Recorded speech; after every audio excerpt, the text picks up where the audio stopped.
Pero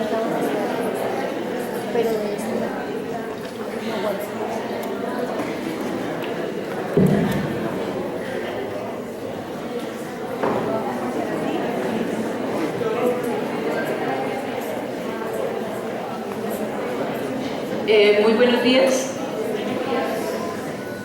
Las invitamos a que nos ubiquemos ya en sus lugares respectivos. Vamos a dar inicio a esta segunda sesión.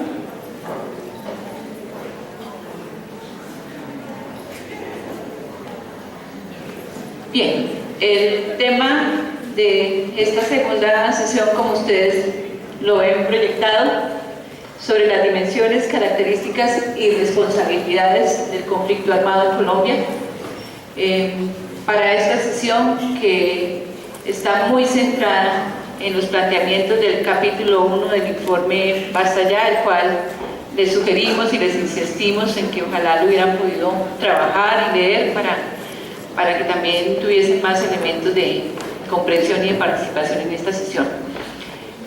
Bueno, ¿qué tenemos para hoy? Vamos a contar con la presentación de Andrés Suárez.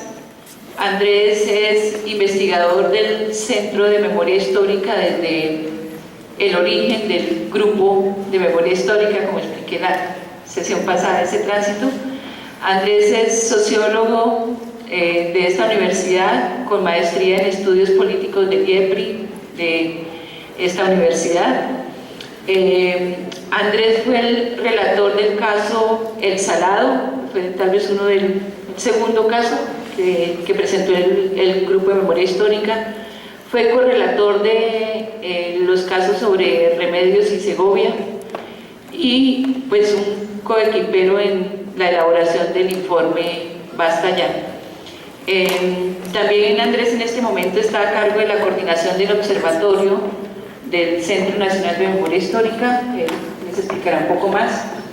Y la intención de esta sesión es entrar ya en materia, entrar a abordar y a discutir los contenidos del capítulo 1 del informe, en algo también los contenidos del capítulo 2, porque tenemos cruces entre esos dos capítulos. Le sugerimos a Andrés que nos hiciera una presentación más o menos de 2 horas, pensando en que con la lectura de ustedes y con la misma presentación de Andrés, pues podamos tener un espacio de discusión entre 11:15, 11:30, dar inicio a una discusión. Por eso también las estamos invitando desde ahora a que vayan preparando sus preguntas, nos vayan escribiendo sus inquietudes, las vamos a ir recogiendo en el transcurso de la sesión y al final de la intervención de Andrés, para que podamos tener tiempo para entrar a discutir. Bueno, también comentarles que ya está disponible, como todos ustedes se dieron cuenta, el aula. Ya estuvo disponible el módulo. El módulo tiene unas preguntas. Esas preguntas son unas preguntas de alguna manera ambientadoras de la reflexión. Encontraron en el módulo la bibliografía. Esperamos que hayan podido ingresar también a la página del Centro Nacional de Memoria Histórica, revisarla, encontrar la cantidad de recursos que la página ofrece. Luego, realmente lo que sí tenemos certeza es que contamos con una diversidad de materiales, videos, publicaciones que ustedes pueden usar para que la discusión sobre el Basta Ya no se limite solamente a las presentaciones de los ponentes que tenemos aquí. Entonces, bueno, con esto vamos a dar inicio. Andrés, muchas gracias por acompañarnos y la sesión es tuya. Gracias, Marta. Buenos días a todos. Reciban un cordial saludo de parte del Centro Nacional de Memoria Histórica. En la presentación que les voy a hacer, quiero que tengan algo muy en cuenta como premisa de todo lo que se va a hablar hoy aquí, y es algo que creo que Marta les debe haber dicho en la sesión anterior, y es la premisa fundamental sobre la que se apoya el informe general Basta Ya, y es que ni por convicción ni por mandato es verdad oficial. lo que está escrito aquí, y lo que ustedes leen y lo que discutimos hoy, tiene como propósito el debate público de la memoria, la pluralidad de las voces, que es parte de la visión y de la misión del Centro Nacional de Memoria Histórica, promover el debate. Entonces, bienvenido al debate cuando terminemos la sesión, y nunca renuncien en todas las sesiones que vean a esa posibilidad de interpelación crítica, de debate, de posturas distintas, porque ese era el espíritu del Basta Ya, promover el debate público sobre la memoria. He decidido dividir la presentación en 5 grandes secciones durante estas 2 horas, esperemos que sean un poco menos. La primera parte voy a centrarla un poco en unas características muy generales de lo que considero o lo que consideramos en el Basta Ya como esas características muy globales del conflicto armado colombiano. Una segunda parte vamos a centrarla fundamentalmente en el objeto del capítulo 1 que ustedes han leído, que son las dimensiones, las características de la violencia y la responsabilidad de la distribución de responsabilidades en la violencia. Un tercer momento lo vamos a dedicar a hacer un breve recorrido sobre los distintos periodos del conflicto armado o etapas del conflicto armado que propone el informe. Estos son temas que tienen que ver sobre todo con el capítulo 2, pero Marta me ha pedido traigámoslos aquí porque vamos a ver que hay una serie de conexiones importantes con este capítulo 1, y además porque les va a permitir a ustedes ambientar el debate de las sesiones que van a continuar. Una cuarta parte de la presentación va a estar muy centrada en el tema de las estrategias de los actores armados, que como veremos son fundamentales para entender los cambios en la intensidad de la violencia en el marco del conflicto armado y que es importante visibilizar. Y una quinta sección quisiera dedicarla a dar una postura acerca de esas inquietudes que les surgieron a ustedes en la sesión anterior sobre el mandato que se ha dado a la Comisión Histórica que se ha conformado en La Habana, y los puntos específicos del mandato y qué relación hay entre esos puntos específicos del mandato y lo que aquí hicimos en el Basta Ya, y cuáles son las particularidades de ese ejercicio en La Habana.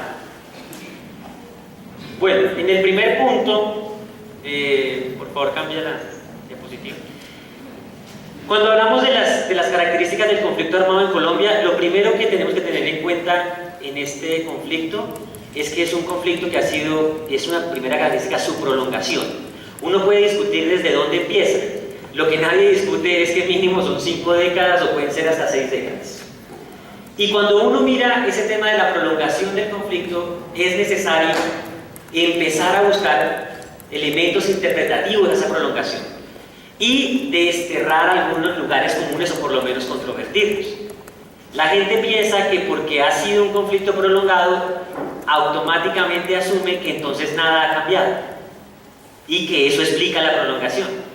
Y en el caso colombiano, como vamos a ver ahora, es un conflicto con una serie de características en donde la primera que se destaca es precisamente que mucho ha cambiado, ¿no? Que es un conflicto profundamente cambiante, ¿no? A pesar de su prolongación. Y eso es un gran desafío porque lo obliga a uno a estar pendiente permanentemente en el análisis histórico, a tratar de examinar por qué, si está cambiando el contexto en el que se desenvuelve el conflicto, por qué el conflicto se prolonga o por qué el conflicto se mantiene. ¿Cuáles son esos anclajes que se van dejando disponibles a medida que transcurre el conflicto, que le permiten al conflicto arraigarse y consolidarse? Entonces, bueno, aquí hay 3 características que les planteo como punto de partida para la discusión sobre cuando hablemos de prolongación del conflicto, cuando tratemos de darle una explicación.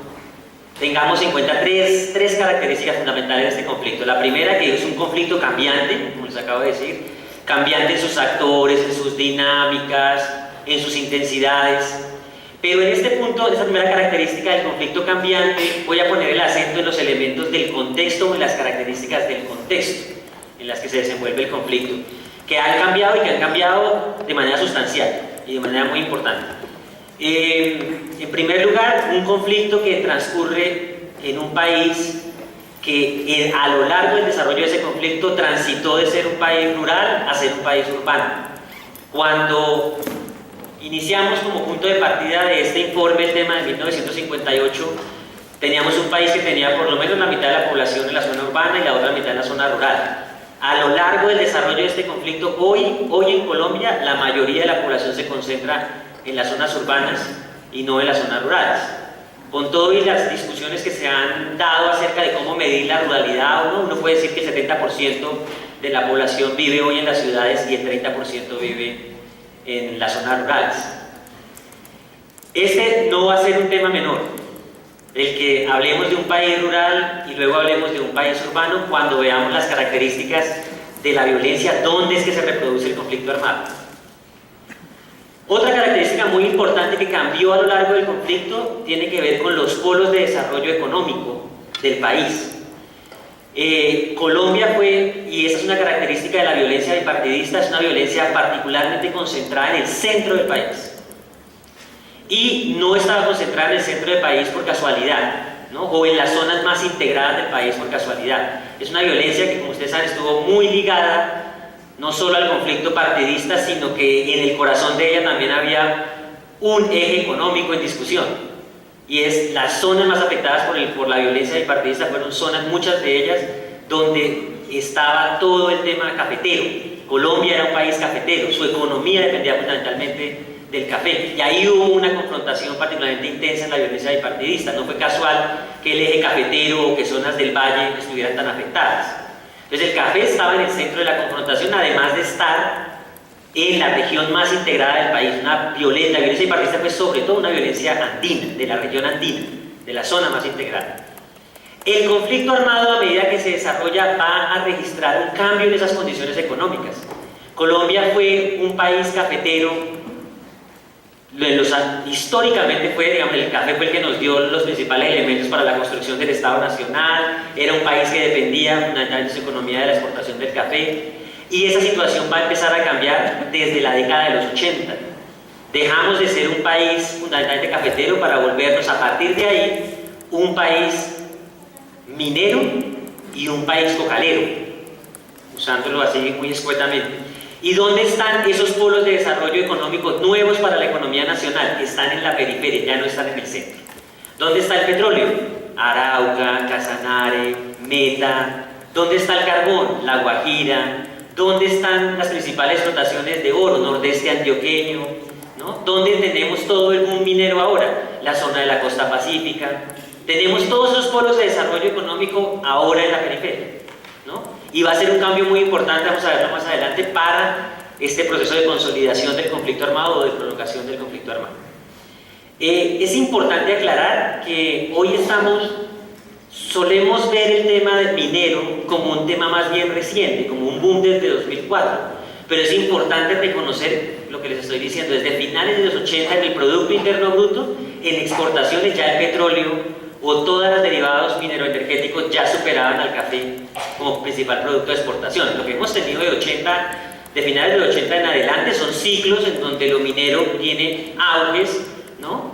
De 2004 hasta acá hay un evidente auge, pero el peso en el Producto Interno Bruto y en la economía y su importancia económica ha estado de manera sostenida desde 1990, ¿no? La participación en el PIB creciente y una influencia económica creciente.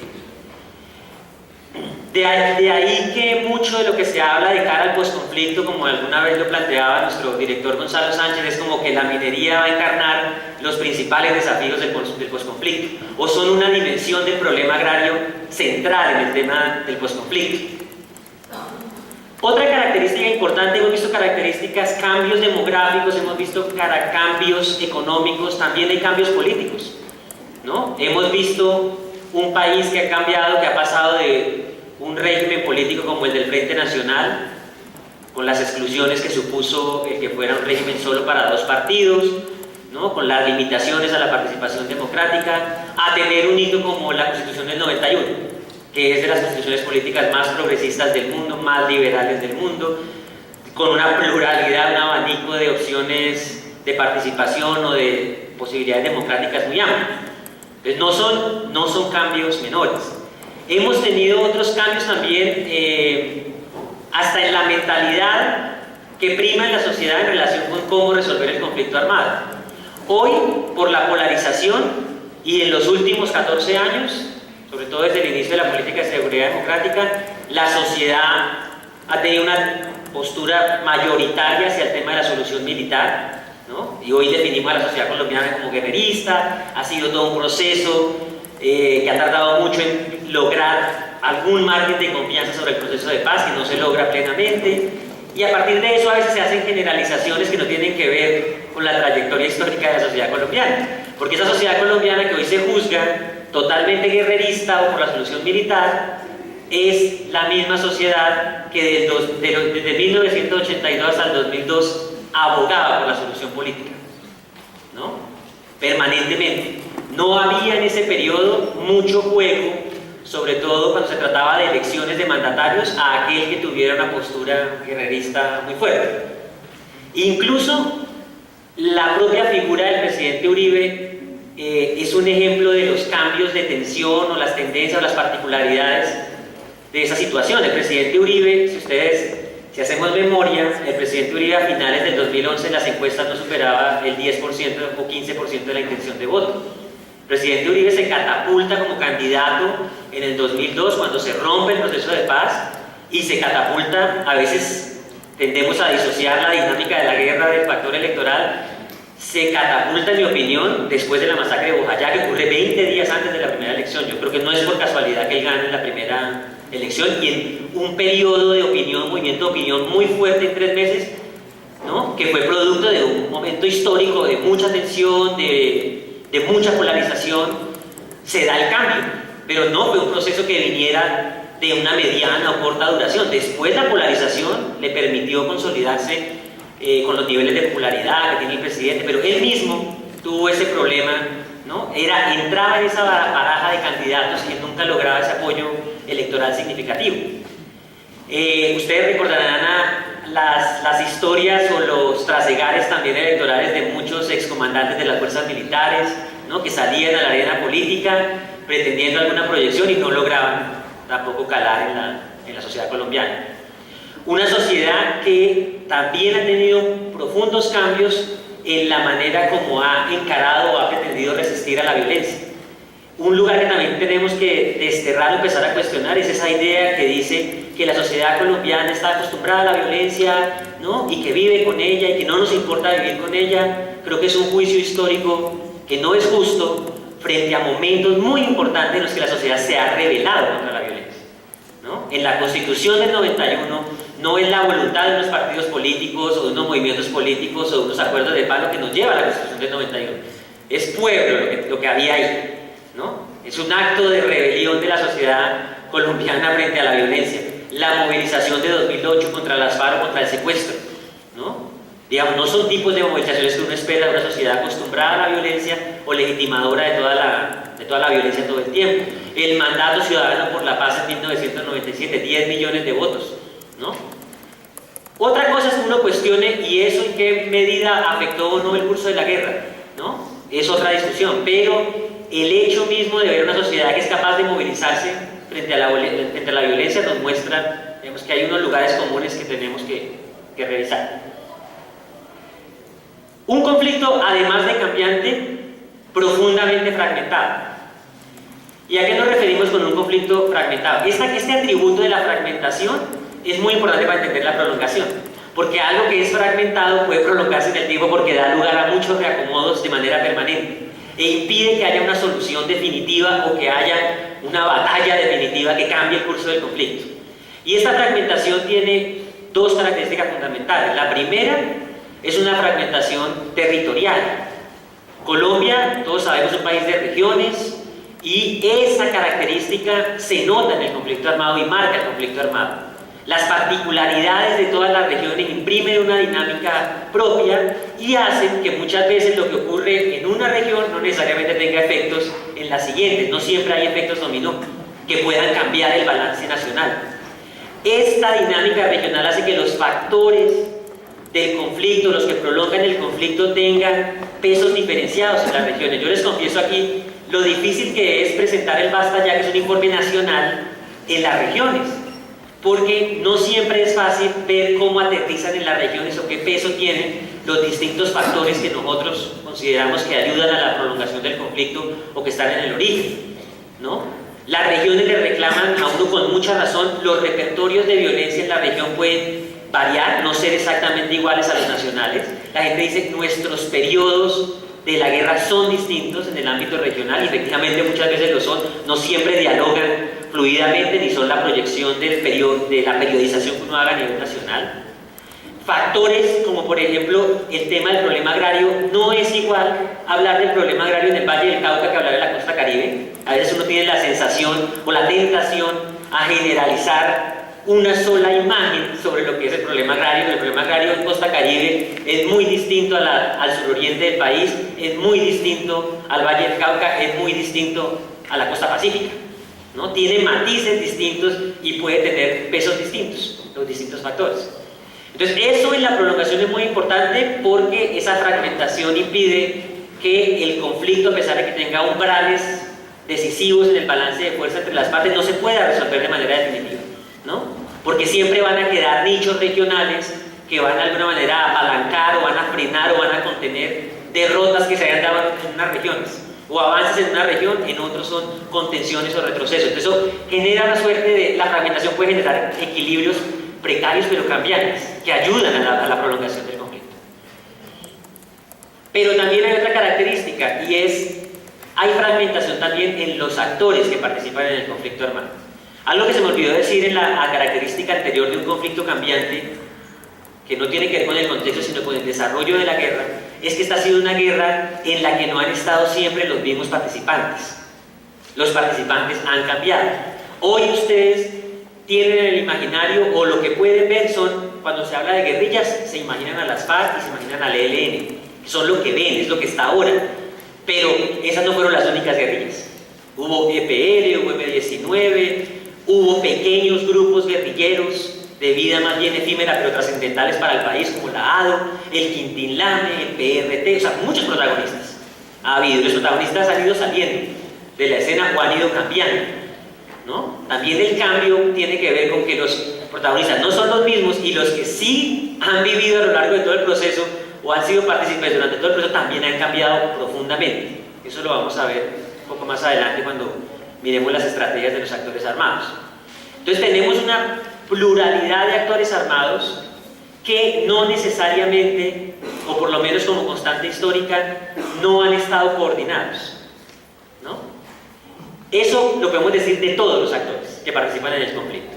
Entonces, en las guerrillas, es más exacto hablar de guerrillas en plural que de guerrilla en singular, porque el que haya muchos actores guerrilleros no significó necesariamente un movimiento guerrillero más sólido o más fuerte o necesariamente coordinado. De hecho, como constante histórica, lo que prevalece es la fragmentación o el conflicto entre muchas de esas guerrillas, más que su coordinación. A lo largo de todo el conflicto, el experimento más duradero en el tiempo de coordinación en la acción guerrillera fue la coordinadora guerrillera Simón Bolívar. ¿Y la coordinadora qué tiempo de vida tuvo? 1987-1992, 5 años, en medio de todo, en medio de un conflicto tan prolongado. Miren lo efímero que es la experiencia. Y la experiencia misma de la coordinadora, desde que arranca, ella misma no fue todo el tiempo compacta. Es decir, la coordinadora arrancó con unos miembros, pero en el 92 eran otros, ya no eran todos. La coordinadora arranca en el 87 y ya en el 89 el M-19 está negociando, en el 90 está negociando el EPL. Al final la coordinadora de 90-92 es fundamentalmente las FARC y el ELN, ¿no? Y el experimento se rompe. Y después lo que encontramos es en muchas regiones, incluso conflictos abiertos entre las guerrillas, ¿no? Lo encontramos en regiones como Arauca o Nariño. Ha habido eventos de conflicto abierto entre las FARC y el ELN. En muchas regiones ha habido conflicto abierto entre las FARC y el ELN. Las FARC y el EPL también han tenido episodios de confrontación abierta. Eso por un lado, ¿no? Muchas guerrillas no necesariamente hacen un movimiento guerrillero más fuerte o un movimiento guerrillero coordinado. Eso hace que los bandos en confrontación, al estar tan fragmentados, también haga que hayan equilibrios de fuerza cambiantes, precarios, que contribuyan a la prolongación del conflicto.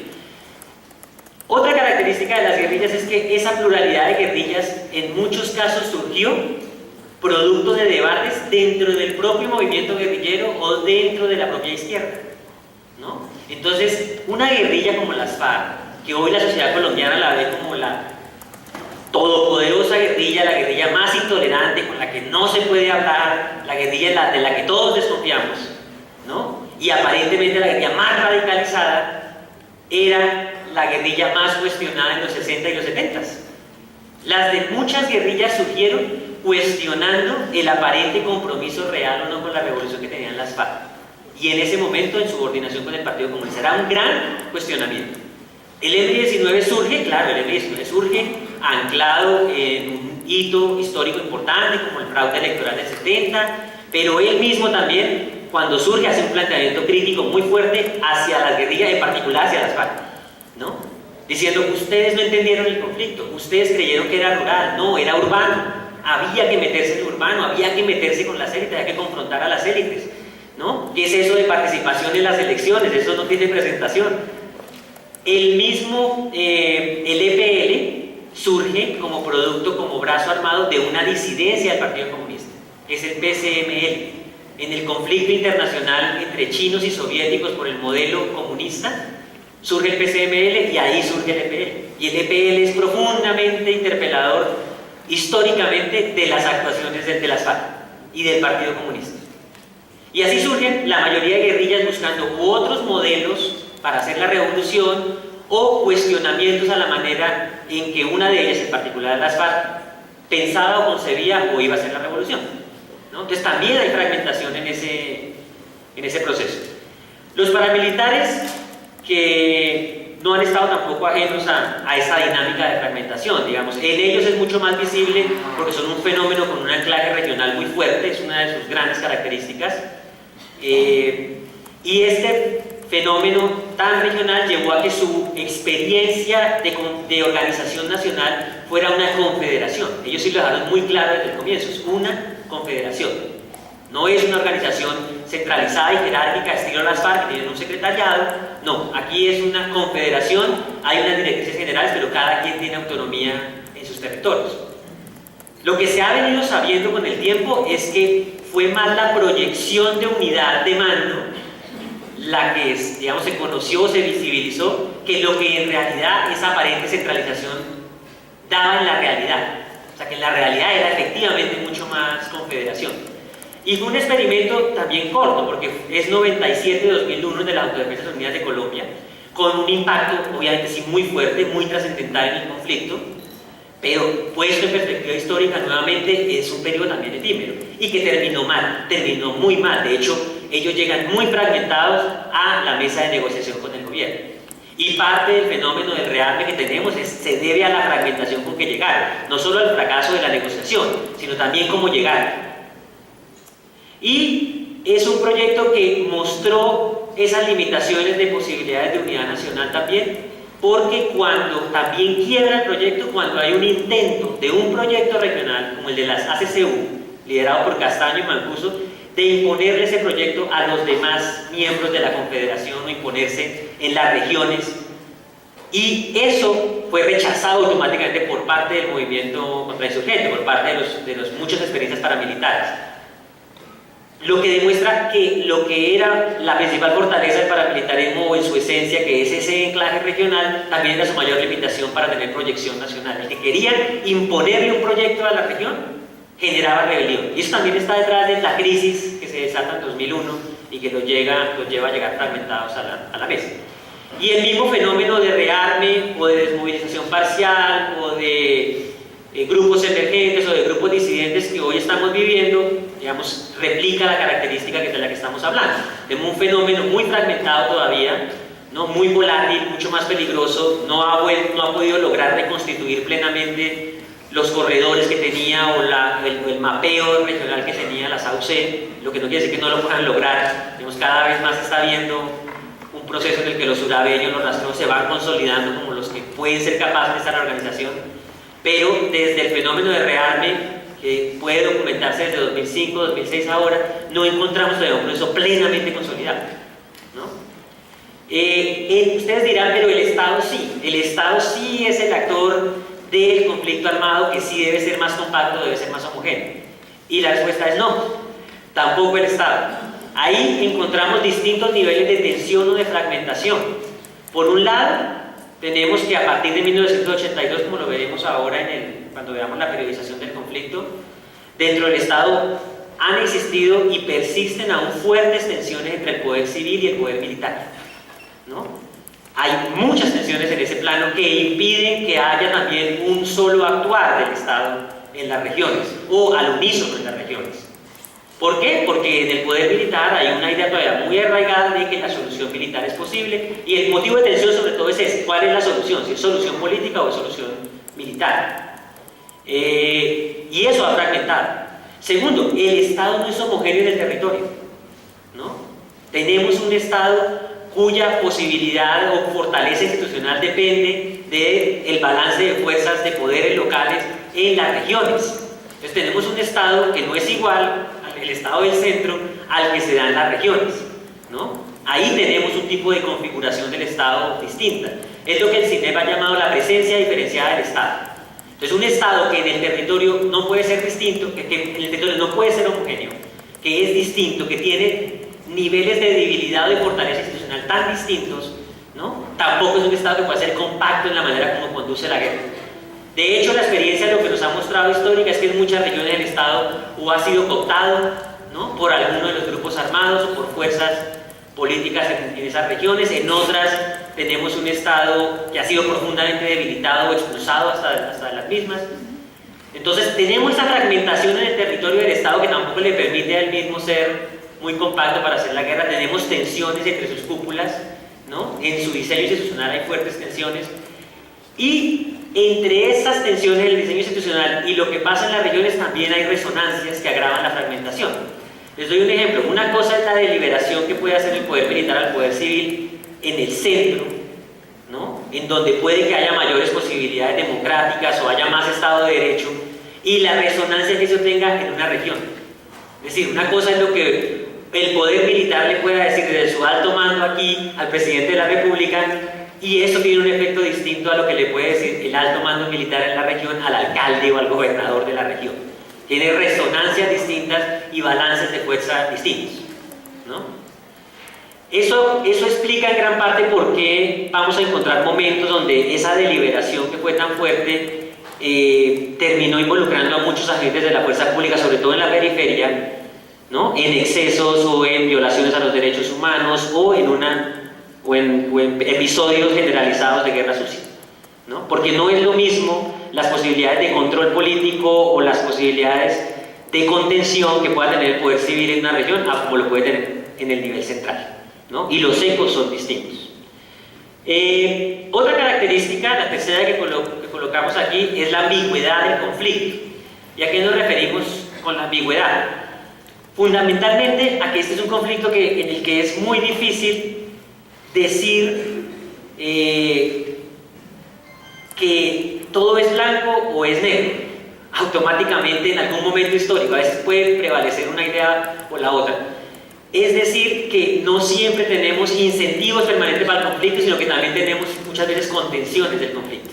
Entonces la prolongación también puede ser por eso, porque hay momentos de muchos incentivos para agravar el conflicto y ahí mismo aparecen elementos de contención que le impiden al conflicto un desarrollo más acelerado para resolverse, ¿no? Cuando parece que se puede llegar a resolver, aparecen elementos, por la vía militar aparecen elementos de contención, ¿no? Cuando parece que hay elementos de contención que nos pueden permitir una salida política, aparecen elementos que apuntan a la solución militar. Entonces, a eso se refiere la ambigüedad, ¿no? A que cuando parece que va para un lado, hay pesos y contrapesos permanentes, con incidencias en cada momento histórico distintas, pero todo el tiempo se juega con esa tensión.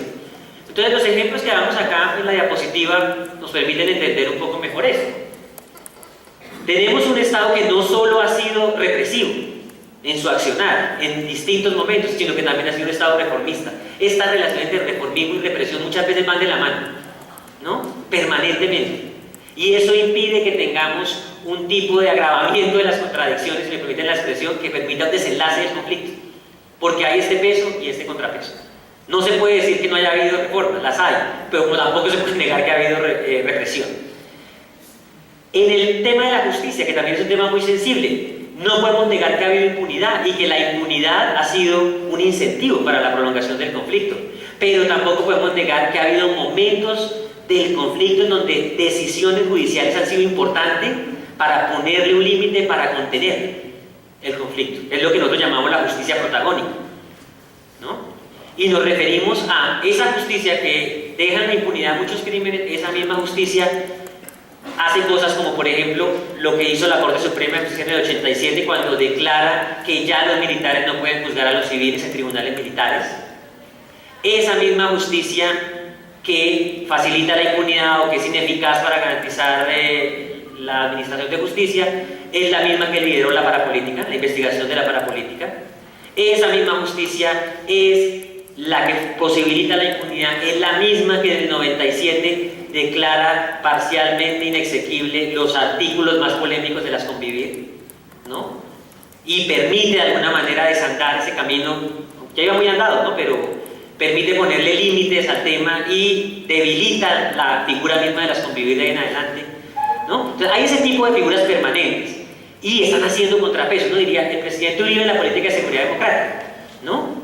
No tuvo contrapesos, no tuvo peleas con la justicia casualmente, sino ahí tenemos una justicia haciéndole contrapeso. El presidente Uribe arranca la política de seguridad y dice, voy a declarar las zonas de rehabilitación y consolidación. Y bajo la figura de la zona de rehabilitación y consolidación, ¿qué voy a hacer? Con la premisa de la seguridad, voy a limitar las libertades y los derechos con tal de recuperar el control de ese territorio y garantizar la seguridad.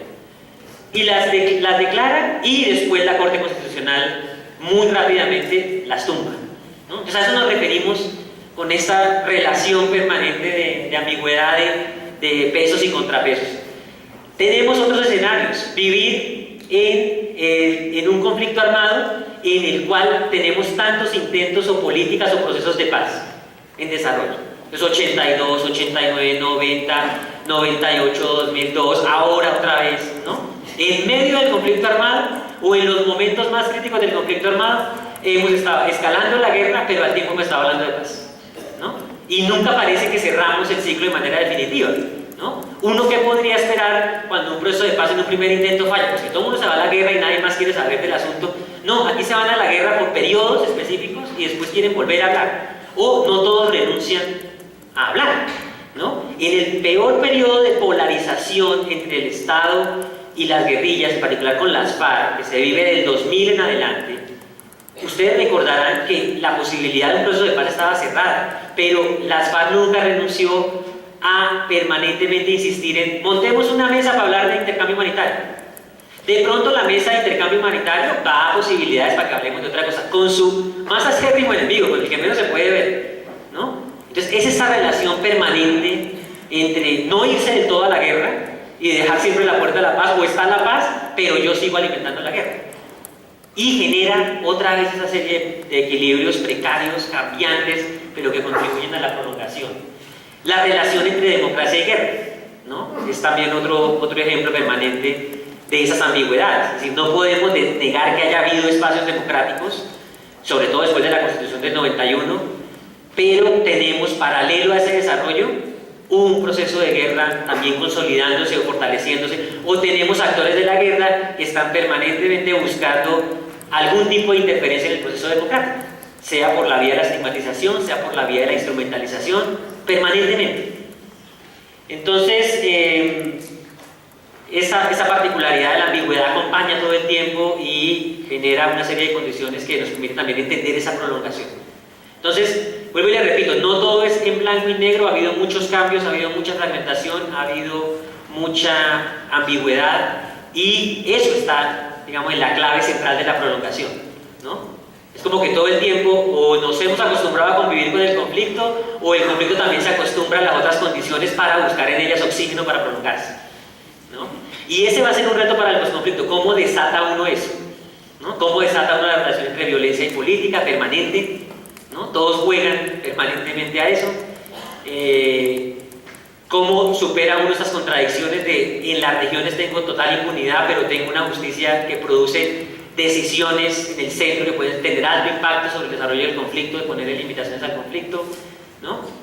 ¿Cómo vamos a rehacer el Estado en medio de las profundas fracturas que también el mismo tiene? En fin. Esa era como la introducción. Lo fuerte de la presentación empieza ahora.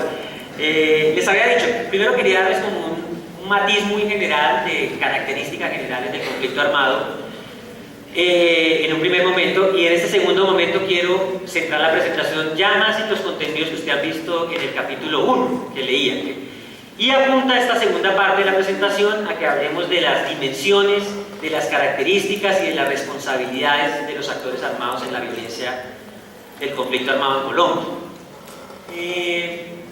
Ustedes ven ahí en la diapositiva una serie de rasgos característicos de estas dimensiones que tiene el conflicto armado. Nosotros, cuando iniciamos este trabajo de documentación en el Basta Ya, partimos, lo primero que nos encontramos ya como resultado de investigación, cuando logramos documentar las dimensiones del conflicto con la información de la que disponíamos, con la que pudimos contrastar e integrar, llegamos al número de los 220.000 muertos dejados por el conflicto entre el 58 y el 2012. Y ahí nos encontramos con varias sorpresas. Esos 220.000 cuestionaban de entrada la idea que había hecho mucho tránsito en el país, o que se había generalizado mucho en la opinión pública, de que el conflicto armado era marginal, ¿no? En parte como producto del resultado de la investigación del 87 que dirigió nuestro director. Todos podemos cambiar, entonces él también reconoce replanteamientos. Entonces, en esa comisión del 87, recuerden que la principal tesis de esa comisión fue decir, más que las violencias del monte, son las violencias de la calle las que nos están matando.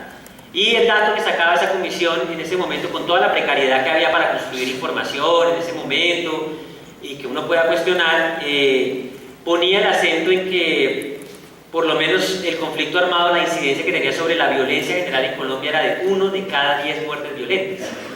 Cuando nosotros vimos estos 220.000 y lo comparábamos con el total de homicidios, la relación se nos volvía 1 a 3, 1 de cada 3. Y entonces, lo primero a lo que nos lleva ese hallazgo es a plantearnos la pregunta de, ojo, hemos dicho todo el tiempo que el conflicto ha sido marginal, cuando en realidad lo que ha sido es invisibilizado, que es distinto, ¿no? Entonces, ese fue el primer punto, el tema de ahora tenemos que desatar y tratar de entender qué hizo posible esa invisibilización del conflicto. Y esos 220.000 muertos de los que les hablo ahora, en ese momento teníamos 220.000. En estos momentos nosotros, como Observatorio Nacional de Memoria y Conflicto, en el Centro de Memoria, que continuamos con todo el trabajo de documentación y de cifras del Basta Ya, nosotros ya vamos en 260.000. La unidad de víctimas ya está reportando 280.000 civiles únicamente. Nosotros contamos aquí a los civiles muertos y a los combatientes muertos.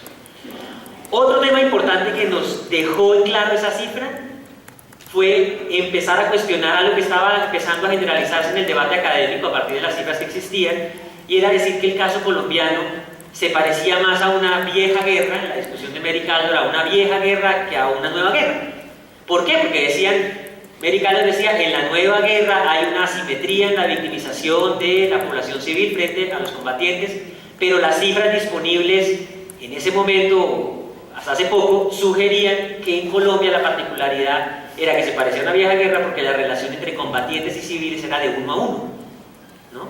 Y de hecho hubo varios ensayos que empezaron a poner en el centro de la discusión ese tema. Lo que nosotros encontramos acá fue una asimetría muy fuerte. De esos 220.000, 180.000 por lo menos civiles y 40.000 combatientes, una relación de 1 a 4, por cada combatiente muerto, 4 civiles morían en el desarrollo del conflicto. Lo que demuestra que la invisibilización no solo era del peso del conflicto armado frente a la violencia en general, sino de la violencia contra la población civil en el marco del conflicto armado, con todo lo que eso implica.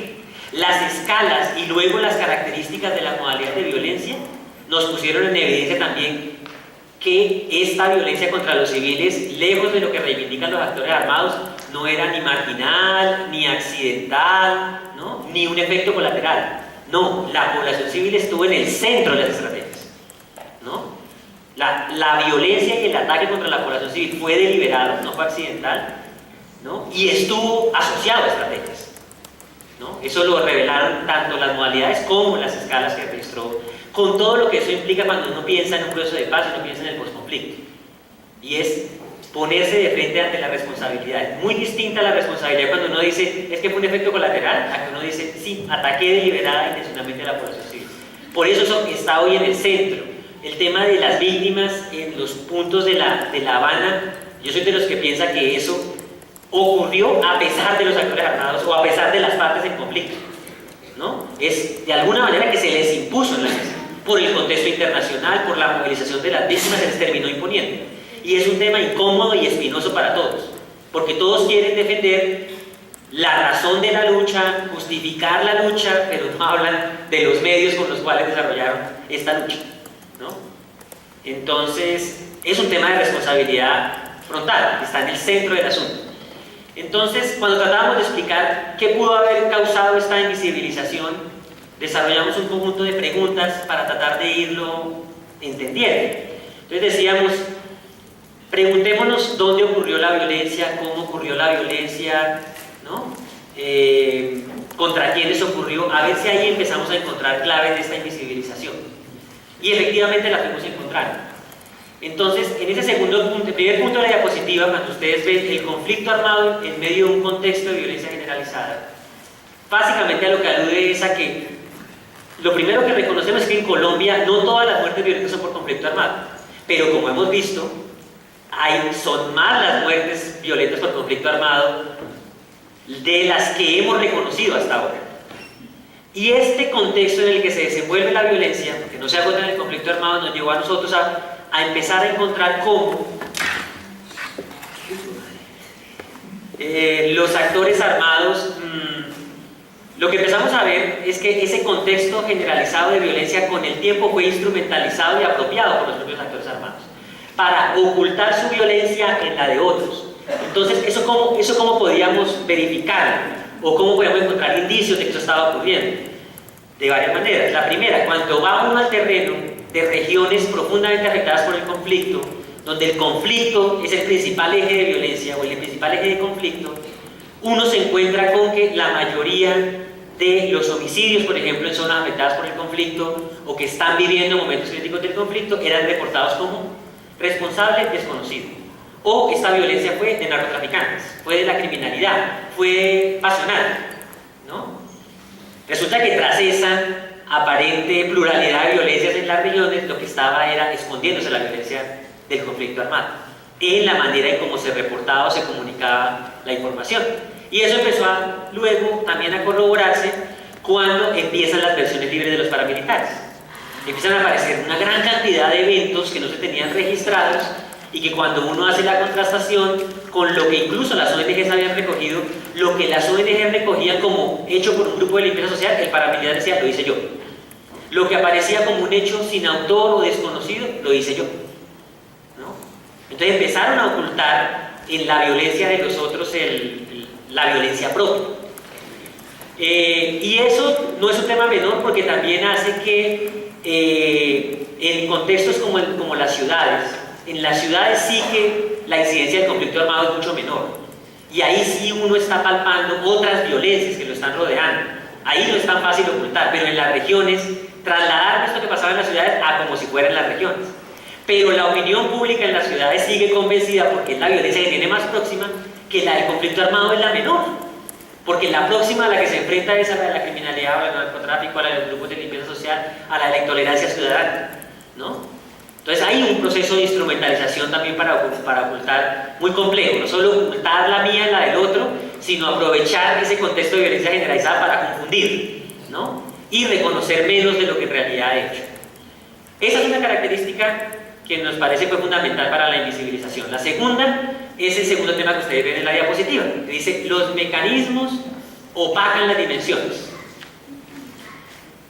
¿A qué se refiere eso? A que vamos a ver entonces el día a día de la violencia, al ver las acciones concretas de la violencia, al ver las prácticas violentas, a las prácticas concretas de la violencia. Y vamos a ver si ahí encontramos elementos que puedan contribuir o no a la invisibilización. ¿Y qué encontramos ahí? Lo que encontramos es que la violencia más visible no fue necesariamente ni la más frecuente ni la más letal. Es decir, que si nosotros creemos que lo que más ocurrió en el conflicto fueron masacres, las grandes masacres, que Mapiripán es el ejemplo de la generalización de la violencia, o el Dogal como atentado terrorista es lo que más ocurrió en la violencia? La respuesta es no. Eso es lo más visible, pero no fue lo más frecuente ni lo más letal. Lo que nos encontramos es con algo que nosotros en otros espacios hemos calificado como la violencia de alta frecuencia y de bajo perfil. ¿Que a qué se refiere? Se refiere a que el conflicto colombiano, más que ser una guerra de grandes masacres o de atentados terroristas, ha sido una guerra de asesinatos selectivos, de desapariciones, de secuestros, de masacres que nosotros llamamos, no es un sentido peyorativo, sino captando la dimensión, masacres pequeñas, de 4, 5 o 6 víctimas que no ocupan un primer plano en la noticia, no son titular de prensa, ¿no? Quedan en la página judicial por allí en una esquina cuando aparecen, porque no siempre aparecen todas. Entonces nos encontramos con una violencia instalada en la cotidianidad de las víctimas que no es fácil de ver para el que está en las ciudades o para el que está siendo de observador externo, porque ocurre todos los días, asesinatos de 1, de a 2, de a 3 ocurriendo todos los días. No son mapiripanes ocurriendo todos los días. Mapiripán, las masacres de Urabá son lo menos recurrente o lo menos frecuente. De hecho, nosotros lo que encontramos es que, como ustedes vieron ahí en el libro, el 75% de las masacres son masacres de 4, 5 o 6 víctimas, ¿no?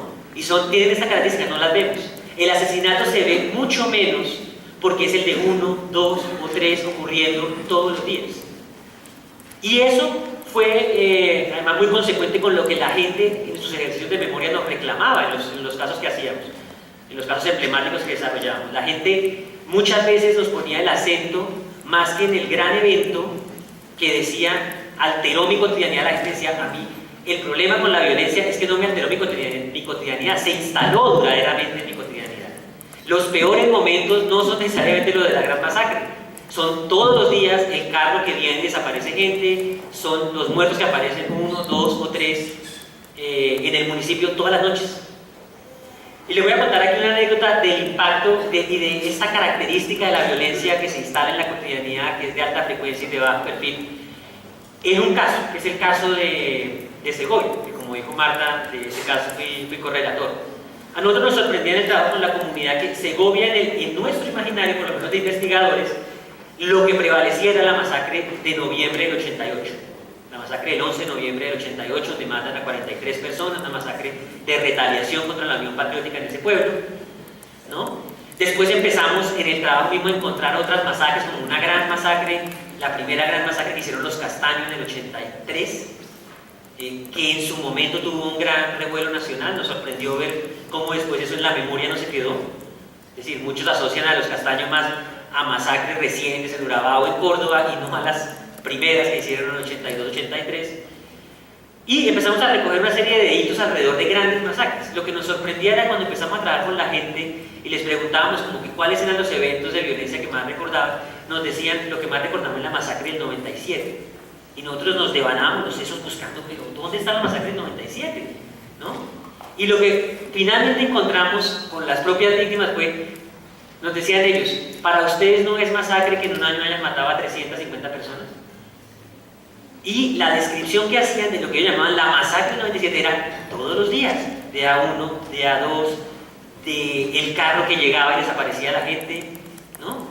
Esa era la violencia que prevalecía. Cuando uno la ve en las cifras, empieza a ver esa prevalencia. En las muertes letales, nosotros, ustedes lo vieron en el informe, el estimado que hacemos es de por lo menos que de esos 180.000 civiles muertos, 150.000 lo fueron en asesinatos selectivos, ¿no? Que son los de 1, de 2, de 3.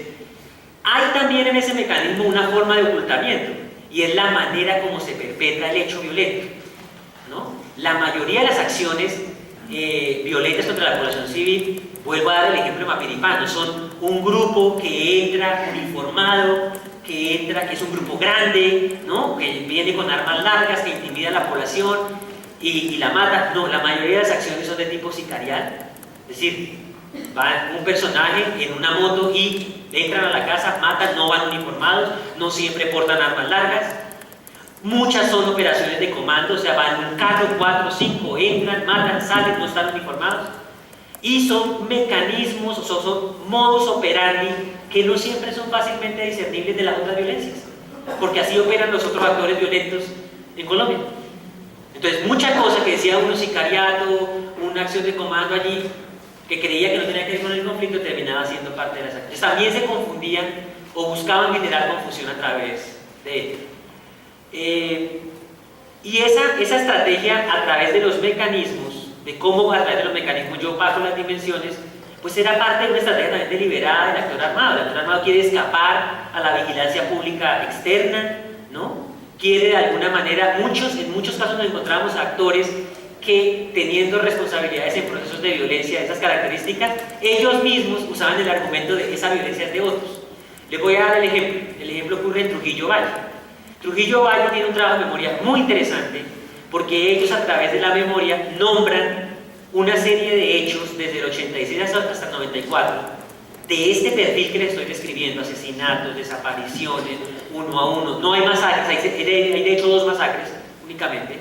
Lo llaman la masacre de Trujillo, ¿no? Nos muestran las dimensiones. O sea, las víctimas nos están diciendo, si usted mira el mecanismo no entiende nada, mire la dimensión para que lo pueda entender. ¿Qué decía uno de los victimarios acusados por esa masacre? Que es un narcotraficante, el Alacrán, en su versión libre. No, yo no iba por allá porque eso era muy peligroso, eso era problema de conservadores y de liberales, eso era problema de delincuencia, ¿no? Él mismo también escribió el argumento de, no, pero esos son hechos aislados, aquí y allá, eso no... ¿Cómo me van a mí a involucrar? Pero me llama mucho la atención que en su juicio dijera que eso era muy peligroso, que por allá no iba por eso, siendo el principal. Pero es la estrategia también del actor. El actor también va todo el tiempo midiendo cómo usa la violencia para generar terror en la gente, pero él también sabe que eso tiene un costo político. Y busca la manera de equilibrar entre el logro del objetivo y que eso le genere un costo político más bajo. Y cuando uno piensa en que la guerra acaba y le vienen a cobrar cuentas, uno se puede apoyar en este mecanismo para eludir culpas. Pero pruébeme, mis hombres armados iban, mis hombres uniformados iban a hacerlo, ¿no? Pruébeme que yo hice todo eso. Entonces también son estrategias para cómo voy yo desarrollando la guerra, intentando lograr mis objetivos, pero voy garantizándome paralelamente un mecanismo de impunidad, ¿no? O que luego para el esclarecimiento histórico o para la justicia o para la acción de la justicia sea cada vez más difícil de trabajar. De hecho, cuando vemos este mecanismo y lo ponemos en perspectiva de las dimensiones, también uno tiene que decir, estamos de acuerdo, la justicia en Colombia puede no operar, puede ser ineficiente, pero esta estrategia que despliega en el actor armado también hace muy difícil para cualquier aparato judicial del mundo operar, ¿no? Porque no deja tampoco la suficiente evidencia o genera un tipo de fragmentación o de dispersión para investigar que no es fácil. No hay sistema judicial con capacidad de absorber eso. Entonces hay en la estrategia también del actor armado una forma en la que él no desprecia la justicia, sino que dice, yo también le voy a poner el camino más difícil, ¿no? Le voy a limitar las posibilidades investigativas, porque no es lo mismo el ocultamiento o las posibilidades de investigación sobre una masacre que sobre un asesinato selectivo o con hechos que ocurren 1, 2, 3 todos los días. No es lo mismo. También encontrábamos entonces que además de los mecanismos contribuía a la invisibilización el que nos preguntáramos dónde ocurre la violencia, ¿no? De ahí el tercer ítem que ustedes ven en la diapositiva, una violencia de alto impacto local y regional pero baja visibilidad nacional. Y aquí el dato que les voy a dar creo que hablaría por sí solo en cuanto a su contundencia. Y es, les dije al comienzo, el 70% de la población vive en las zonas urbanas, el 30% vive en las rurales. Esa demografía del país, si la ponemos en clave de la demografía de las víctimas o de la victimización, es totalmente lo contrario. El 80% de las víctimas están en el país rural. Es ahí, o sea, donde vive menos gente, está la mayoría de las víctimas. Y en un país como el colombiano, donde hay tanta fragmentación territorial, el ciudadano urbano, como se siente alejado de esa violencia, tampoco se siente interpelado. Ni la puede ver, ni se siente interpelado, ¿no? O sea, ocurre en un lugar que se siente distante o ajeno o que no hace parte de mi concepción de nación, ese territorio, y además el mecanismo apunta a la invisibilización. Entonces no la ven. Entonces, esa particularidad de la baja resonancia nacional también contribuye a la invisibilización, ¿no? Si el reporte que llega de las regiones me dice, no, es que yo tengo aquí mi tasa de homicidios que subió, pero es que son crímenes pasionales, intolerancia, grupos de limpieza social. Eso puesto en un auditorio que vive la experiencia violenta en las ciudades de manera distinta como se vive en las regiones, con una incidencia distinta del conflicto, pues tiene una resonancia distinta en el habitante urbano o en el ciudadano que vive en las ciudades o en la opinión pública que está en las ciudades que puede salir a reclamar, ¿no? Ni lo ve, ni lo puede ver, y además el mecanismo mismo en la región contribuye a la invisibilización. Pero en las regiones esa violencia que todo el mundo sabe que está ocurriendo, sabe de quién es. El mecanismo es reforzado también por un régimen de terror para evitar la denuncia. O sea, en las regiones también es muy difícil investigar porque desde la denuncia arranca la presión. Nadie puede denunciar, ¿no? Todos lo saben, ¿no? De hecho, uno escucha permanentemente en los trabajos de memoria de la gente una frase que es muy común y es: todos sabemos lo que pasa aquí, pero el que lo digas lo mata, ¿no? Es porque además del mecanismo para invisibilizar, tengo un régimen de terror impresionante para inhibir desde la denuncia. O sea, el muerto puede aparecer, aquí está su familiar, y el familiar no puede, en muchos casos, ni denunciarlo, o la desaparición forzada sobre todo, que es donde es más crítico el caso, tampoco se denuncia. Entonces, eso explica este elemento territorial. Luego vimos otra característica: ¿contra quién va la violencia? ¿A quién se dirige? Y aquí volvemos a la misma cuestión cuando hablábamos de los mecanismos de la violencia. Y es, no siempre lo más visible fue ni lo más recurrente ni lo más letal, ¿no? Nosotros pensamos, cuando hablamos de las víctimas de la violencia, creo que en la memoria se van posicionando figuras mediáticas, ¿no? Las grandes personalidades, el magnicidio, digamos, se vuelve el principal referente cuando se trata de un evento individual, ¿no? Entonces, los candidatos presidenciales, figuras de opinión como Jaime Garzón, defensores de derechos humanos que tienen un cierto posicionamiento. Esos son los que muchas veces tienen recordación o en la memoria colectiva son los que se van quedando.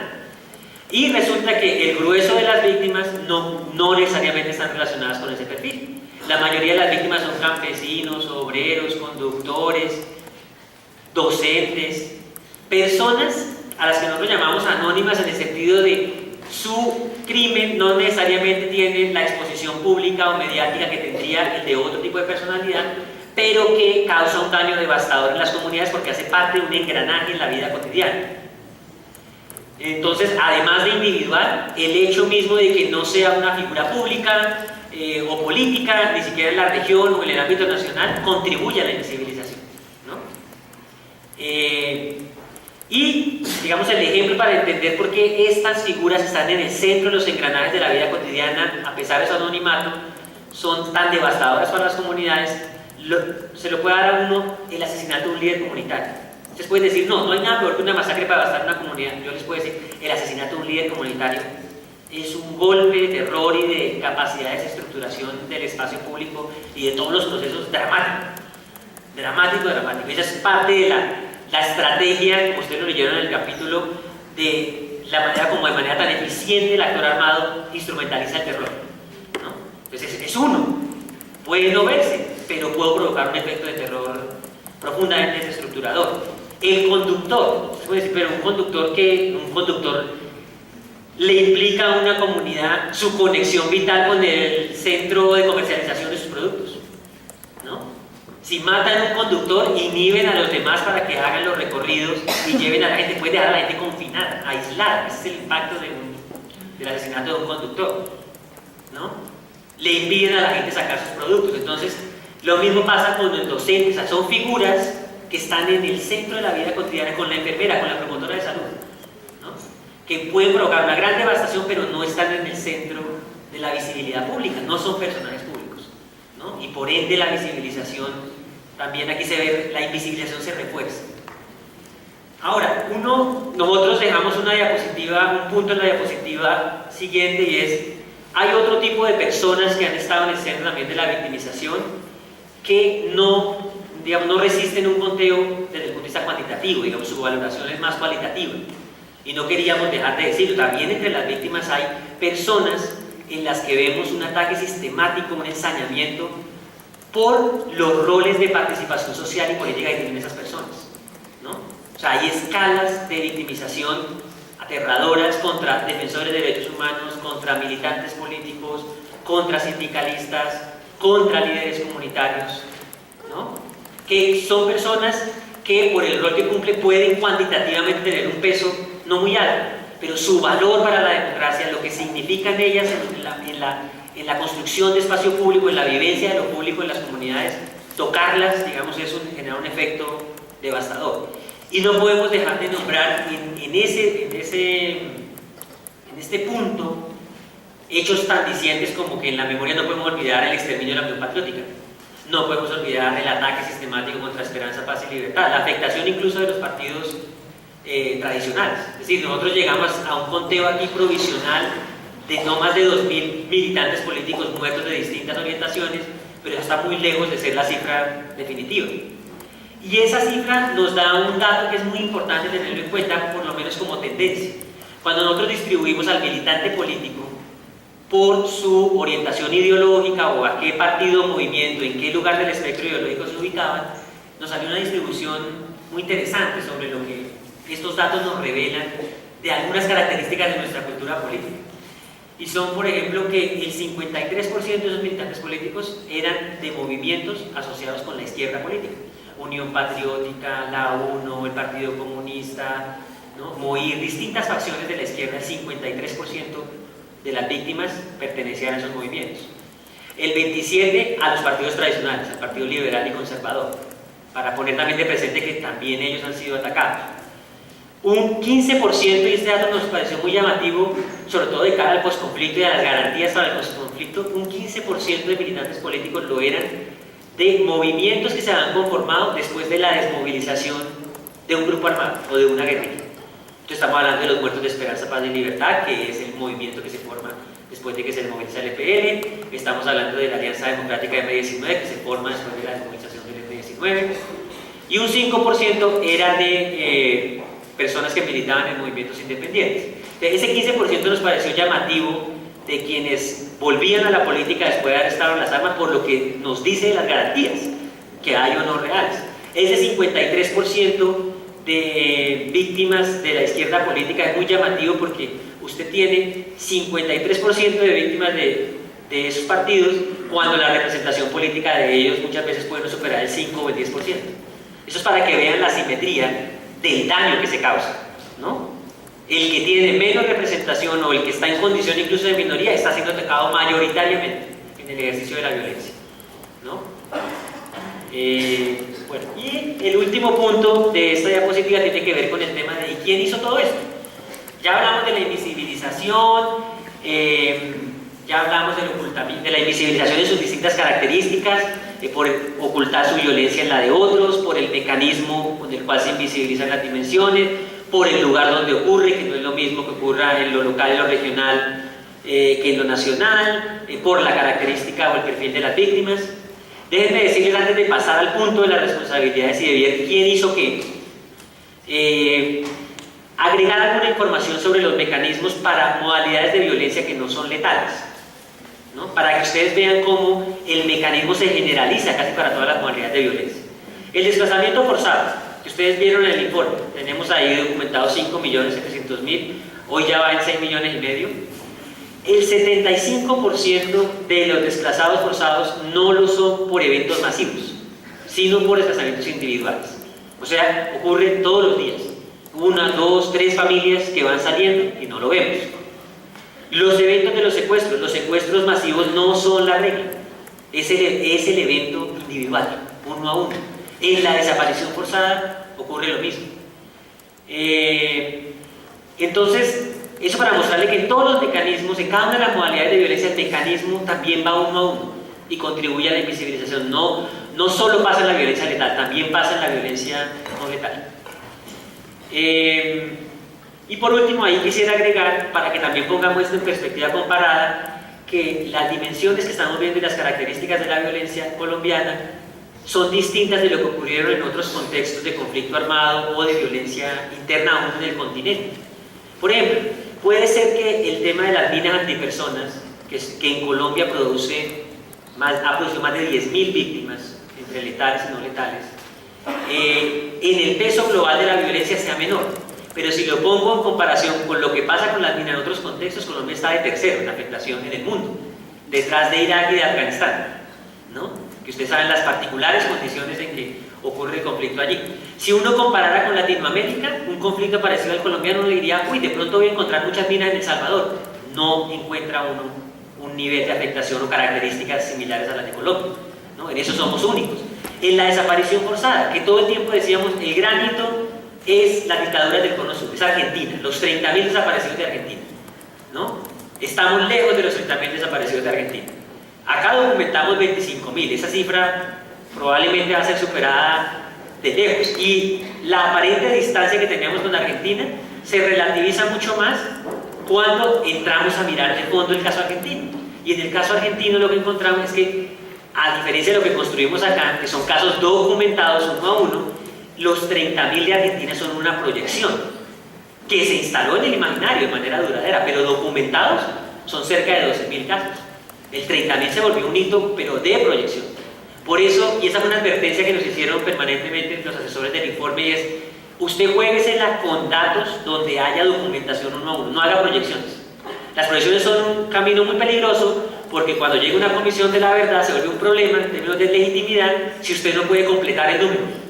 O si se pasa no hay problema, pero si no lo puede completar, a Perú le está pasando eso. Perú lanzó una proyección y está tratando de documentar y no lo pueden llenar, ¿no? Y eso genera una crisis de legitimidad y la sociedad dice: antes nos dijeron nos hicieron este ruido y no era cierto. Es la lectura que hace la sociedad automáticamente, no va a esperar ni va a escuchar explicaciones técnicas de qué es una proyección, para eso alcanza. Entonces eso nos deja también en particularidades. Uno puede decir que Perú tuvo un hecho muy visible también a través de la violencia que hizo en la ciudad de Sendero con los atentados terroristas, ¿no? En eso, digamos, no es comparable con el caso colombiano, tenemos mucha menos frecuencia. El terrorismo como táctica fue usada mucho menos que en otros contextos. Y por último, sobre ese punto también que es muy importante, es que hay algo que debemos siempre tener en cuenta cuando leemos todas estas modalidades de violencia, y es que tenemos que saberlas inscribir en los repertorios de violencia que tienen los actores armados. Aquí estamos viendo solo la violencia contra los civiles, pero esto es solamente una parte de lo que la mayoría de los actores armados hacen. Entonces tenemos que verlo en su integridad y ver qué peso tiene la violencia civil contra los civiles dentro del total de violencia que genera el actor armado. Entonces esto es muy importante porque aquí sí hay unas diferencias internas entre los actores armados que me van a ayudar a hablar del tema de las responsabilidades cruciales. Y son, en el caso de las guerrillas, lo que uno encuentra es que de toda la violencia que producen, ellos producen violencia a través de acciones bélicas y también a través de ataques contra la población civil. Digamos, hay una relación ahí, están haciendo las dos cosas, están haciendo la guerra contra los combatientes y están atacando a la gente. Y eso también pasa con agentes del Estado o con la violencia que produce el Estado en el desarrollo de la guerra. Hace acciones bélicas, o sea, hay una guerra también contra combatientes y ataca a la población civil. El que es distinto de todos ellos son los paramilitares, porque los paramilitares fundamentalmente atacan a la población civil. El porcentaje de acciones bélicas de los paramilitares casi nunca supera el 2 o 3%, o sea, ellos no buscan a los enemigos en el campo de batalla. Su estrategia fundamental es el ataque a la población civil. Ahora, cuando hablamos de responsabilidad dentro de la violencia contra la población de cada actor armado, nosotros cuando empezamos la investigación decíamos: oiga, en un conflicto armado tan largo, yo creo que al final lo que va a terminar pasando, creemos que al final lo que va a terminar pasando, es que todos los actores armados se van a terminar pareciendo. Todos van a hacer lo mismo, igualito, ¿no? Con un conflicto tan largo, esto va a ser un juego de espejos en últimas.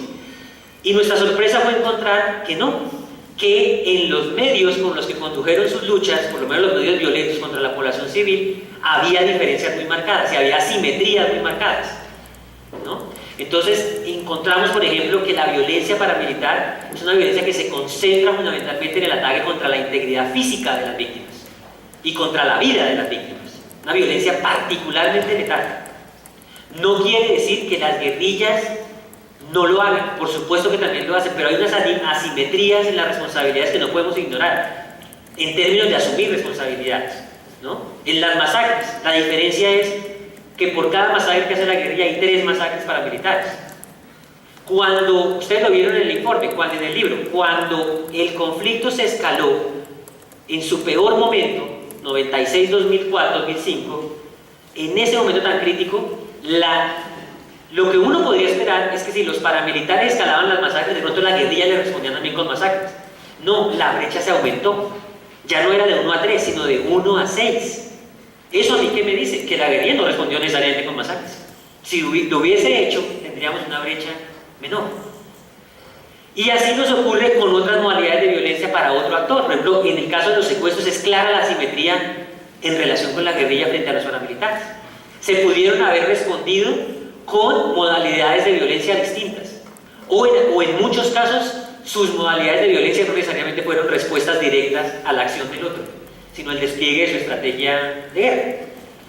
Entonces, en los paras sí encontramos que, siendo solo ataque contra la población civil, había un énfasis muy fuerte en la violencia contra la integridad física y contra la vida de las personas. ¿Manifiesto en qué? En su alta prevalencia en acciones de masacre, de asesinatos selectivos, de tortura, de sevicia, de desapariciones forzadas que siendo un delito contra la libertad terminaban en hechos de atrocidad o de sevicia, ¿no? Que ya después con las versiones libres de los paramilitares confirmamos, ¿no? Descuartizamientos, arrojar a la gente a los ríos, los hornos artesanales para desaparecer. E incluso encontramos en los paramilitares una simetría también con el recurso a la violencia sexual en el marco del conflicto, en comparación con las guerrillas.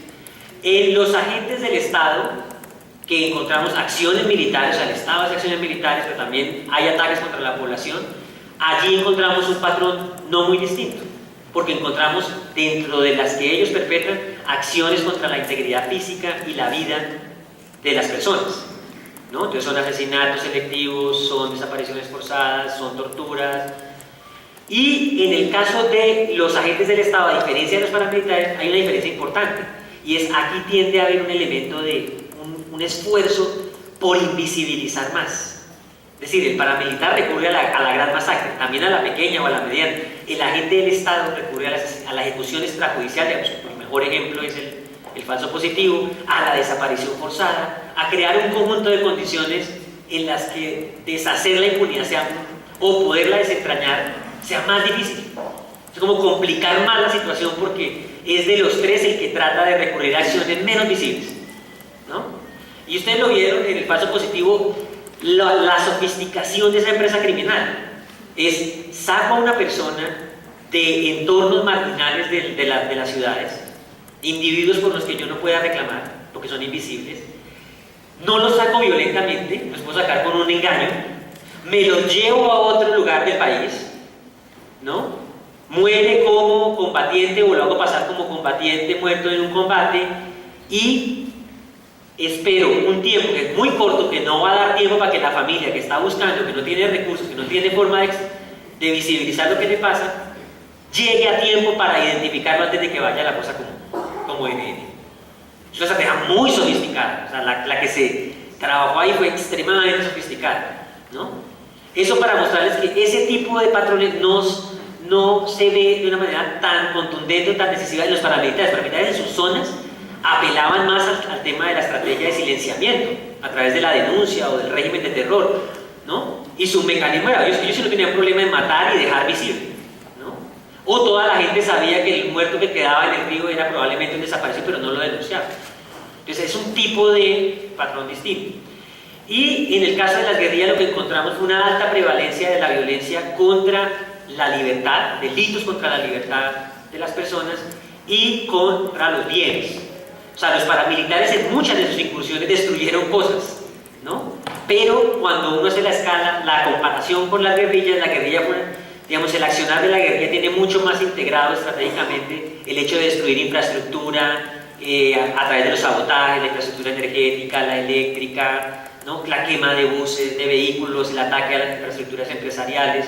En escala es mucho mayor. Muchas veces toda esa devastación material que dejan los paramilitares a veces llega más que por acción directa de arrasar y destruir físicamente todo, llega por el abandono que se provoca en los territorios. O sea, muchos de los bienes públicos que se pierden o de los bienes privados de las víctimas es porque han forzado el abandono del territorio y se provoca el detrimento por esa vía, que también es una forma de visibilización.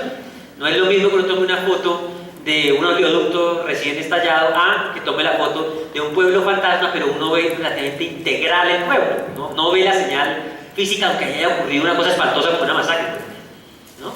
También en eso juega un papel fundamental cuando se trata de las responsabilidades, cómo se distribuye el medio de comunicación, cómo informa, ¿no? Cuál es el recurso que usa el medio. Y eso creemos nosotros que ha sido fundamental también para que en el país se haya instalado tan duraderamente la idea de atribuirle un nivel de responsabilidad a las guerrillas mayor del que tiene, que lo tiene efectivamente.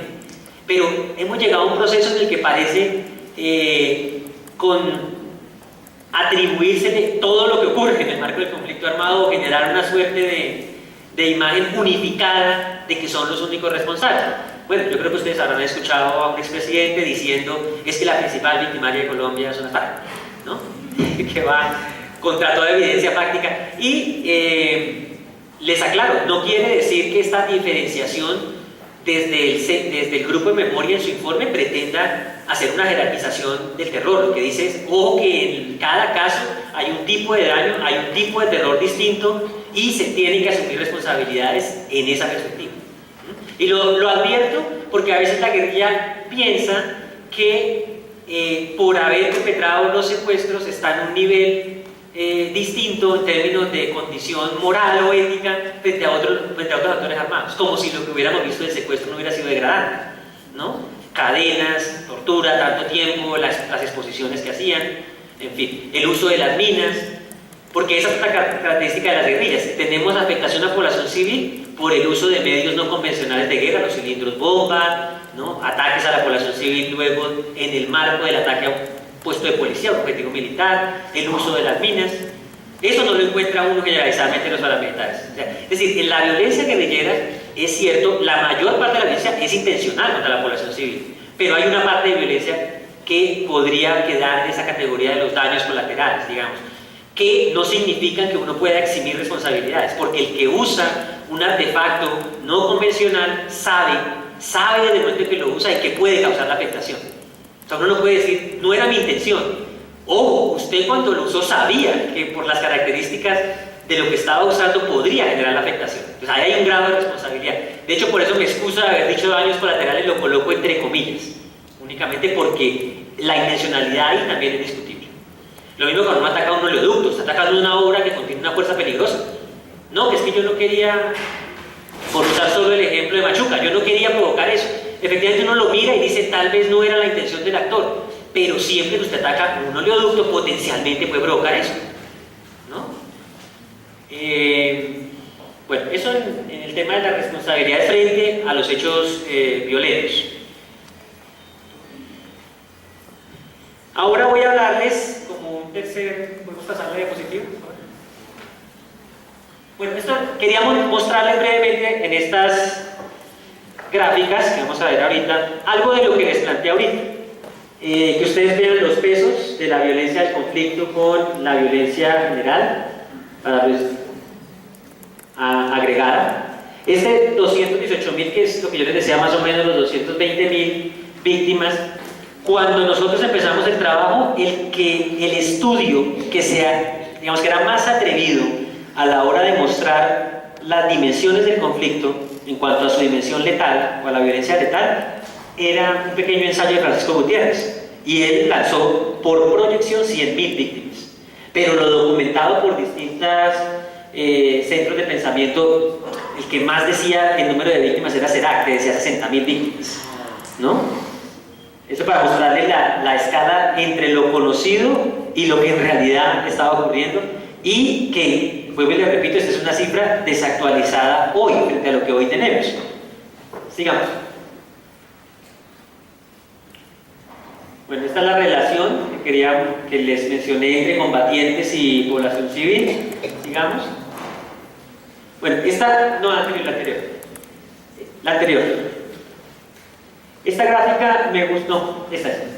Me gusta mostrarla para ver dentro de los combatientes cómo se distribuye digamos, quién ha perdido más y qué nos dice a veces esta proporción de las pérdidas, ¿no? Y a nosotros a mí me llamó mucho la atención ver, por ejemplo, la relación que hay entre el número de combatientes guerrilleros y la fuerza pública. Es decir, para la diferencia que desde el punto de vista estratégico hay entre los actores, en número de hombres, en tecnologías, que la relación sea 2-1, le dice a uno que esa guerrilla es brava, es dura militarmente, o sea, no es una guerrilla, y ha infligido un daño fuerte a un Estado que no es un Estado débil desde el punto de vista militar, ¿no?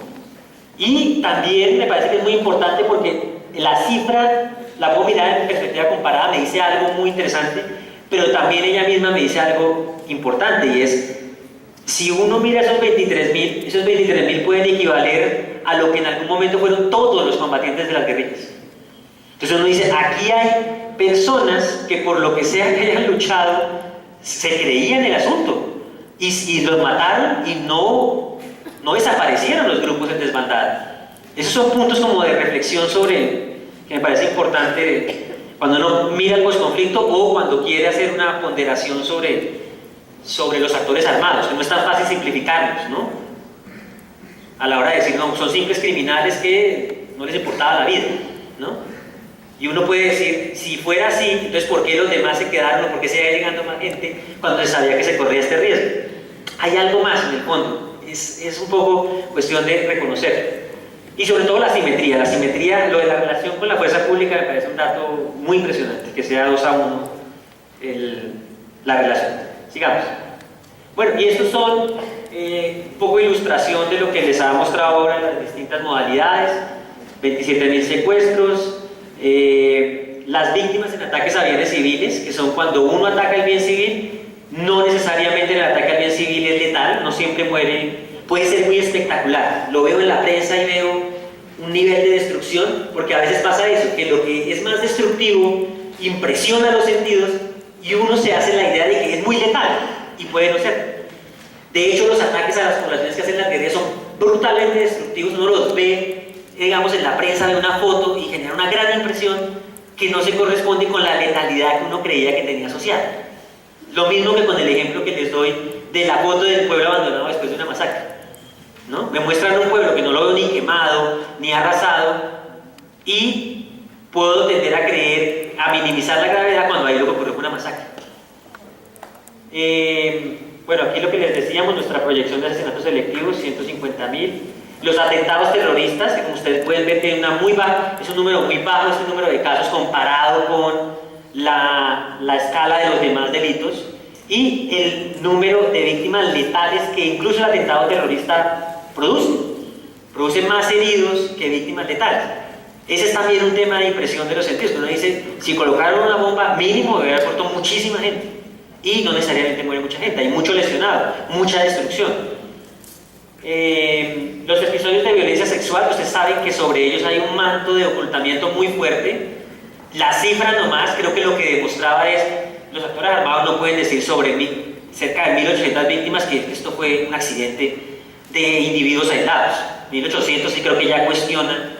No sé si puede ser discutible el tema de arma de guerra o no, puede ser discutible como estrategia, pero que esto revele marginalidad o que fue cuestión de individuos aislados únicamente, claramente no.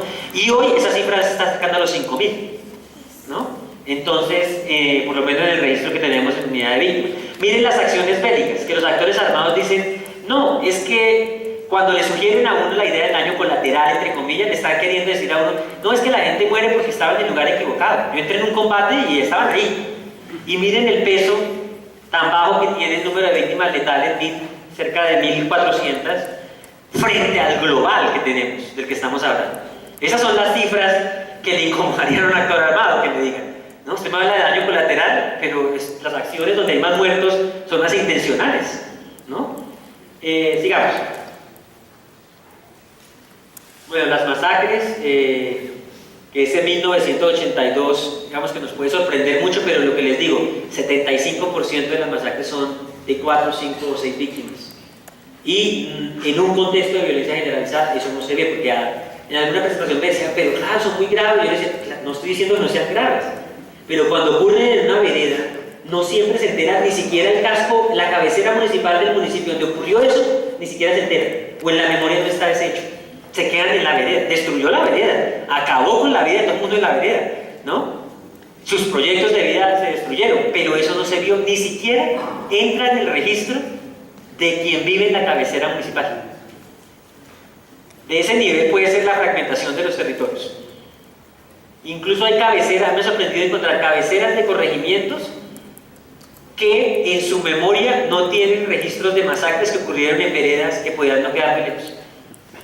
De ese nivel de ocultamiento y visibilización podemos estar hablando. Las desapariciones forzadas, 25.000, y los desplazamientos forzados, 5.700.000. Lo que les digo, hoy esa cifra ya está en 6 millones y medio. Bueno, sigamos. Bueno, me quedan 20 minutos, después de que la parte más larga iba a ser esta. Bueno, vamos a ver qué se nos ocurre. Esta gráfica que les estoy mostrando ahí es la distribución de las muertes violentas por conflicto armado. O sea, esos 220.000 colocados en una gráfica en la que por supuesto estamos contando tanto a los civiles como a los combatientes muertos. ¿Por qué es importante para nosotros esa tendencia? Para mostrar, por un lado, que el conflicto ha sido cambiante en sus intensidades, ¿no? Eso también es un elemento a tener en cuenta para la prolongación. No siempre hemos tenido un conflicto con la misma intensidad. Creo que un conflicto con una intensidad muy alta, permanente, nunca podría ser prolongado. En algún momento tiene que cesar. Entonces, también hay que ver esto, que las intensidades le explican a uno en parte por qué la prolongación.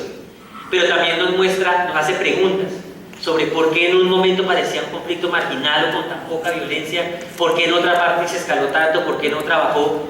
Y esta gráfica lo que busca es tratar de acercarse a identificar como unas etapas por las que ha pasado el conflicto armado, ¿no? Y darle concreción en esas etapas a eso que les dije al comienzo, por qué cambiante, por qué fragmentado, por qué ambiguo, en cada momento qué cosa iba pasando.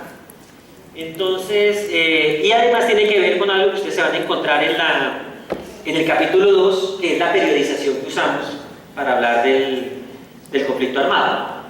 Quiero explicarles que cuando se iba a construir la periodización, en particular los que son historiadores y de las ciencias sociales están muy familiarizados con esto, uno en una periodización puede utilizar muchos criterios para construirla, ¿no? En la periodización o al buscar etapas de un fenómeno o fases de un fenómeno, uno siempre la pregunta que se hace es poner los puntos de corte o de apertura donde considera que algo inició, donde considera que algo terminó y entró en una nueva etapa, que hay un antes y un después en cada momento de corte en su periodización. Cuando nosotros dimos las discusiones del grupo de memoria histórica,